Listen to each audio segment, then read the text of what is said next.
Hey there, friend. Welcome back to another episode of Joy at Home. Today's topic is so important. And for us mamas raising up kids in today's modern world, I think that it is so relevant. We are going to be talking about parenting in today's digital world and how to kind of handle that screen time in a way that is good, in a way that is pure and true and healthy. So I'm super excited to introduce you to my guest today.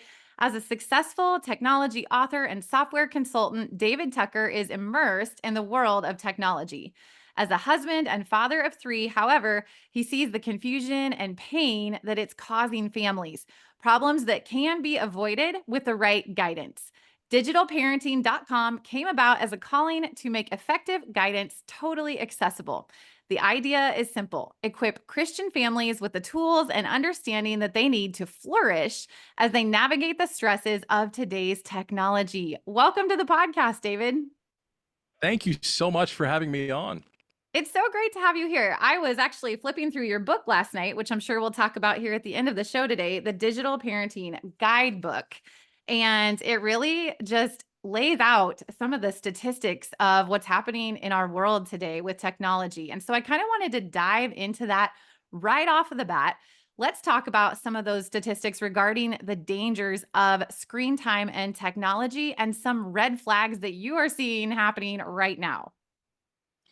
Yeah, I'm going to start with one. It was actually relatively recent. We had a study that actually showed us, this initially came out of Japan. There's been some follow-up research that supports it, that our decisions about screen time very early can affect our kids. So we're seeing that if our kids have kind of an accelerated amount of screen time at a young age, let's say at 1 and 2, they're already showing signs of performing lower on developmental screeners at 2 and 3. So one of the things that I always tell parents is this is a decision that, again, in a perfect world, I'd love for you to make some of these decisions before you even have kids so you can help have an environment that's going to be supportive for them. But I also tell families, no matter where you're at, if your kids are still at home, you can make some great decisions that help shape their future.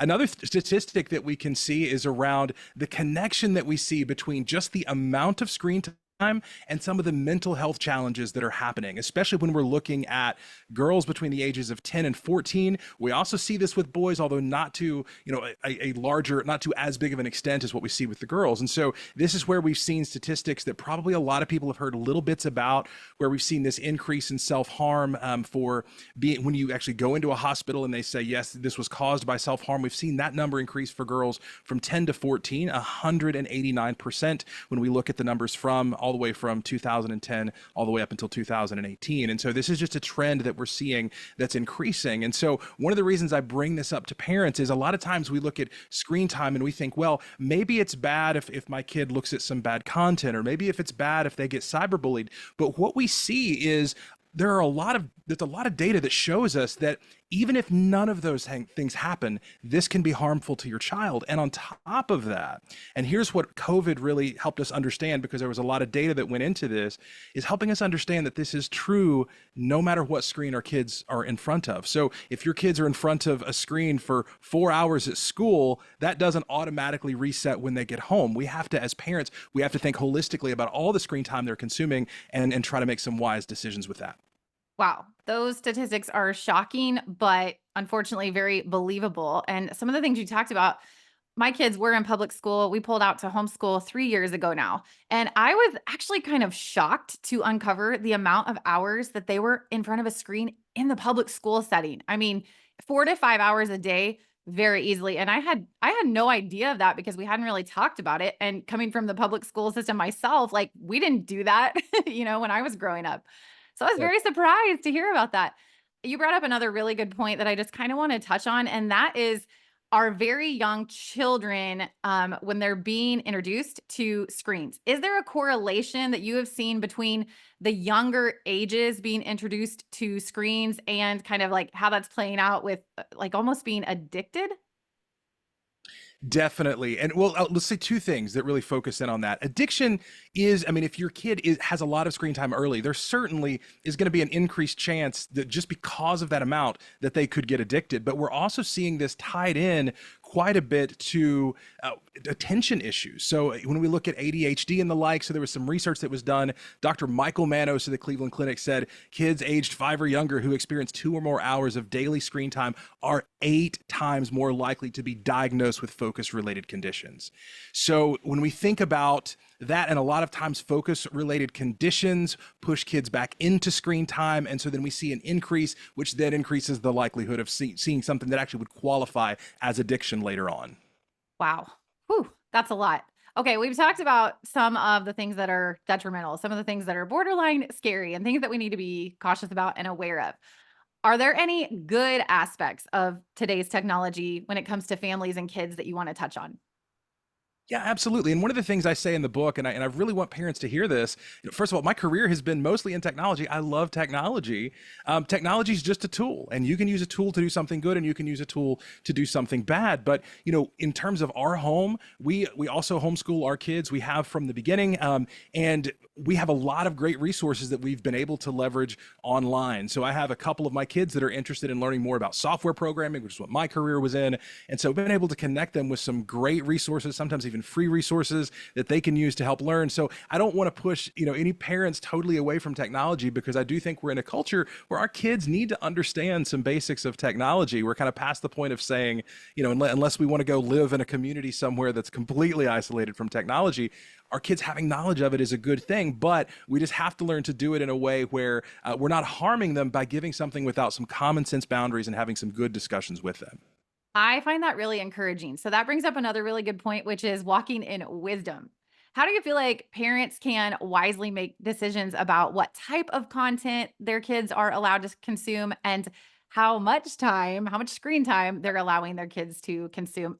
And I'm even going to throw this out there because everybody wants to know what ages you would recommend how much screen time. Yeah, absolutely. So I'm just going to go ahead. So you don't even have to go out and buy the book to get this. I'm just going to tell you really quickly what we recommend. Now, what we recommend is based off of data from a lot of different places. It's not just what I decided one day. One of the things that's really critical, and this comes even from the American Academy of Pediatrics, is we're really looking at absolutely no screen time up through 18 months. So this means we're not even putting our kids in front of a TV to occupy their time. We're not doing any of that. We're keeping them away from all screens. And that's because, as we talked about earlier, that can have a big impact later on. So when we look at 18 to 24 months, this is where we're looking at just like maybe a half hour. But here's the catch with that. This is only when parents are co-viewing, engaged co-viewing with them, so that we're not just, again, using it as a way to kind of distract them for a period of time. 2 to 5 years, this is when we can start to look at about an hour a day. And again, the key thing I want to keep driving home here is this is all screen time. So think about all those different areas where you might bring something in. And again, this is where we're still also doing co-viewing. Once they get to 6 to 8, we can say that can bump up to 2 total hours of screen time. 9 to 11, we can look at 3, 12 to 14, 3.5. And then for 15 to 18 years, that can be up to 4. And we do include here kind of one of the things we do a little bit differently. And I won't spend all the time trying to talk about it here, but we also give families the boundaries of recreational screen time. So that's a total number. That's everything. But we also have a nice safe boundary that's included in that of, hey, if your kid wants to play a video game, if your kid wants to, chat with their friends online, video chat online, or like there's an amount of time that they can designate towards that. We wouldn't want them using all of their screen time for those kinds of activities. So we talk a little bit about that in the book, but those are the guidelines that we recommend for families. Oh, I love that. Okay, now I'm gonna ask you a really hard question because every mom who's listening right now is she's saying that's pretty easy for a dad to say that. So, what are some recommendations that you have for the mom who is home with her kids and like needs to jump through a shower because it's been 3 days, since she's been able to take a shower because she's a stay-at-home mom and dad's at work and she's got maybe 2, 3, maybe even 4 kids. What do you recommend instead? Yeah, there's a lot of things we can throw in there. I'll also say this here because I want to hear everybody hear me say this. Again, this is where we can have grace. And there's also situations where there might be a moment when we need to make a decision once that we wouldn't normally make. I'll give you an example. When we took our kids in to have allergy testing and they had to like lay still for like an hour, like, okay, guess what? We never do this, but we're going to put you in front of a tablet for that period of time because this is an unusual situation. We just don't want things like that to become the norm. So I'll tell moms, again, if there's something that just comes up and it's a weird situation, it's not a normal thing, I understand, and there can be some grace in that, but we might want to then maybe the next day, let's pull back a little bit so we're not inundating our kids. But this is also where you can introduce, again, some other activities that are, again, things that are physical, things that are tactile, things that they can do with their hands, things that they can be creative, and we can figure out ways to place them in an environment that's safe where you still could get away for a little bit of time. But what we're not doing is we're not bringing in any of those bad side effects that actually come with screen time and having that engage with their brain in that manner. I love that. That was such a practical answer, and you fielded that one very well because I feel like I kind of, threw that at you, but I know that moms are thinking that, and I feel like there was so much grace in your answer right there. Let's talk about some practical and effective ways that parents can actually limit screen time. And in my head, I'm thinking about things like where you can work with the settings on the phones and, set hourly limits and that type of thing. What do you got there? Yeah, so there are built-in controls with pretty much every device that exists out on the market today. You don't have to go pay for a service or service like something like Bark, for example. You can that gives you some extra features, but hey, you can take advantage of the ones that are built into your phone and just put some limits in. Most of them also give you the ability to assign a limit per category, so you might not want your kid being able to pick up a device and play games for 4 hours, and so you can set limits kind of per category. So we actually have some resources on digitalparenting.com that can help you determine based on your device some different settings that you can set. But if you have an iPhone, for example, there's the screen time settings, and within 5 minutes you can sit down and configure everything you need with that to handle things like limiting the amount of time, limiting what your child can access, making sure they can install things like apps on their own and the like. So the built-in controls have gotten a lot better over the past few years. Yeah, I totally agree. Let's chat for just a minute about social media. And we don't have to go super deep into this, but I'm just curious as I was flipping through your book and I was able to take a look at some of your age recommendations, kind of what you're doing with social media. And also, would you just touch on about how you're handling phones and social media at your house? Yeah, absolutely. So my kids right now are 15, 15, and 14. And so with us, our kids, we've told them up front, you're not going to be on social media prior to 16. And even at 16, we're going to sit down and have some conversations with you about it.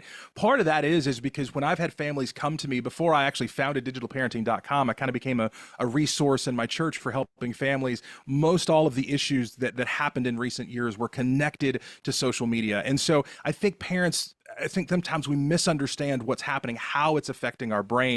And so again, with our kids, they're aware of that. We've been open with them. Like we've actually had them read some of what's in the book. We've gone through the discussion guides that are included as free resources. So they understand. It's not like we're just saying, no, this is horrible. Any kid that has it is ridiculous, or not that we're saying like, this is the most evil thing ever. We're helping them understand that this isn't the best for their hearts at their age. And we don't want them to fall into some of the traps that their friends are falling into. And again, they know this because they have friends that are on social media at church and other homeschool families. So that's kind of how we're handling it. And we just encourage parents that if there's any trepidation whatsoever, to not to listen to that and to not put their kids on social media, because the number of families that I've had come to me with feedback and say, listen, we just wish we would have waited a little bit longer. Our daughter really struggled with this one thing that happened or this happened. And so I just want to encourage parents that it does not, I understand the pressure from your child and in some cases from other parents to get your kids on social media, but in many cases, the right answer might be just to wait a little bit longer. Oh my gosh, that resonates so deeply. And in your book, I was reading about how there was, I think it was a girl was like pleading a case to her parents about why, like she had written a persuasive speech or something about why You had her a parents. PowerPoint. Oh, PowerPoint presentation. Yes, persuading her parents about why they should let her have social media. I'm like, "Oh my goodness, that resonates," because we pulled our kids out of public school. My daughter was 13 and like we were in that exact same scenario. And I have to just interject here that my kids, I had gotten them phones at an age way earlier that had we been homeschooling at that point, never would have happened. And I look back and I'm like, "Oh my goodness, I wish I could have changed that." However, when we were in a situation, they're on the school bus, away from me. I'm like, I didn't feel safe without them being able to be in contact with me. There are some things that I would do differently. But all that being Yeah. said, where we are today, we came to a situation, my kids are getting older. My daughter just turned 16, my son was turning 13, and so we were like in that age navigating like, okay, what social media are we going to allow them to consume? And I realized there were some things that I had made a mistake. I had let my daughter get on social media earlier than I wished she had. And I think as parents, we're almost today we're like so soft that I'm like, gosh, I Yeah. can't take that away. My kids are going to be so mad at me. But what happened was I sat down with my kids and I was like, guys, look, my son, I said, you're turning 13. It's social media is different in different ways for boys and girls. I'm like, God created boys to be very visual, and there are so many things on there that are going to tempt your eyes and your heart. And then there are other things like the depression and anxiety and comparison and on Instagram, for the girls. And I'm like, look, mom made a mistake. I'm like, we need to backtrack. We need to have grace for each other. And I actually wrote out a contract for my kids. There was a little bit of rebuttal. My son was very annoyed that my daughter had, Instagram at an earlier age than he was going to get it. But I'm like, look, mom's going to make mistakes. My job is to protect you. I made a mistake. You need to have grace for me, and I'm going to have grace for you. We're going to backtrack a little bit and we're going to kind of start fresh and we're going to do this in a better way. So that's kind of my Right. tip for that is like, don't be afraid if you've made a mistake to kind of back up and take a breath and have a good, honest conversation with your kids and to course correct at that point. And so, David, I kind of wanted to ask your thoughts on that, like along that same scenario, if we've made mistakes there and or if our kids are seemingly already like addicted to screens, what can we do to kind of to break that addiction, to kind of backtrack and course correct? Yeah. One of the things I'll just lead with here, and this is going to be painful to hear probably for all the moms that are listening, but one of the absolute best things you can do is model the behavior you want to see in your kids. So, in situations where we are overly engaged in devices and turning around and telling our kids, you shouldn't be doing that, it really shortcuts what we're trying to do. I mean, it really causes problems. It short circuits it, and so that's the first step I would say. The other thing I would say is, there's a good opportunity here to do just through some intentional planning to plan some times as a family to do things together where normally your kids would be engaged on devices.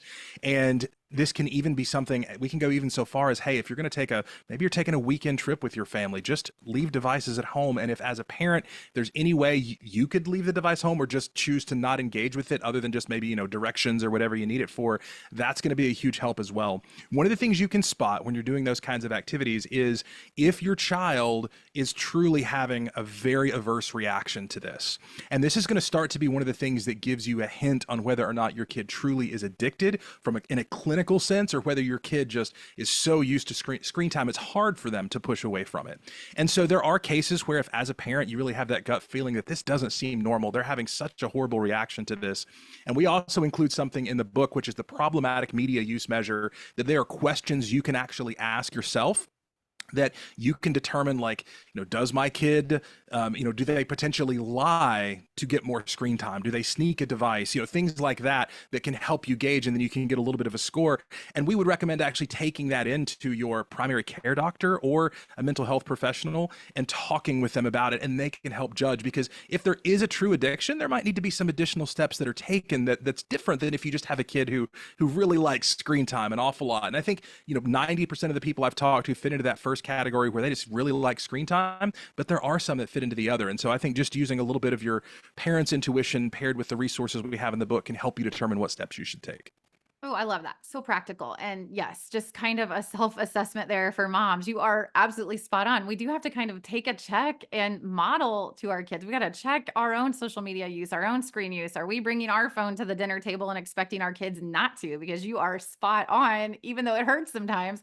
Our kids are going to model us. They're going to do what we do, not necessarily what we say or what we command over them, right? They are watching us. So let's talk a little bit about your book and the website. So again, the Digital Parenting Guidebook, it is an excellent book. I highly recommend that you pick up a copy. I love that it kind of talks about boundaries and so much more. It gives a lot of real life illustrations and examples. And David even shares some things from within his own family, which I think is so great. So David, just give us your thoughts on the book as well as your website, digitalparenting.com. Yeah, absolutely. So the book walks those families through the 7 essential steps of digital parenting. We don't just get you scared about technology.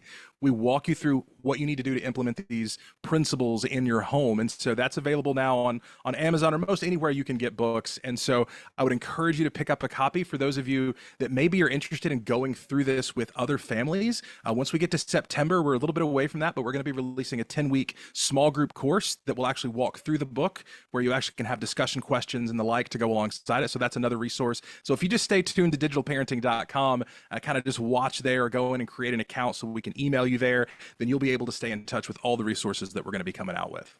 Perfect. Awesome. Thank you so much for sharing that with us. What a great resource for families to become more equipped on this topic. David, as we come to a close today, would you share all the places that listeners can find you and kind of follow along with what you're teaching and sharing? Yeah, absolutely. So you can, as I mentioned, you can certainly connect with us on our site, digitalparenting.com. If you're on social media, you connect with us on Instagram at Digital Parenting, and you can also search for digitalparenting.com on YouTube and stay connected with us there also. I love it. David, thanks so much for being here today. This is my favorite kind of episode: short, sweet, to the point, and packed with practical, wonderful tips. So thank you so much for sharing with the audience today. Awesome. And thank you so much for having me on. I love it. All right, friends, be sure and run out and grab a copy of David's book, The Digital Parenting Guidebook, as well as head over and check out digitalparenting.com. We will see you next week, same time, same place. We're signing off with joy.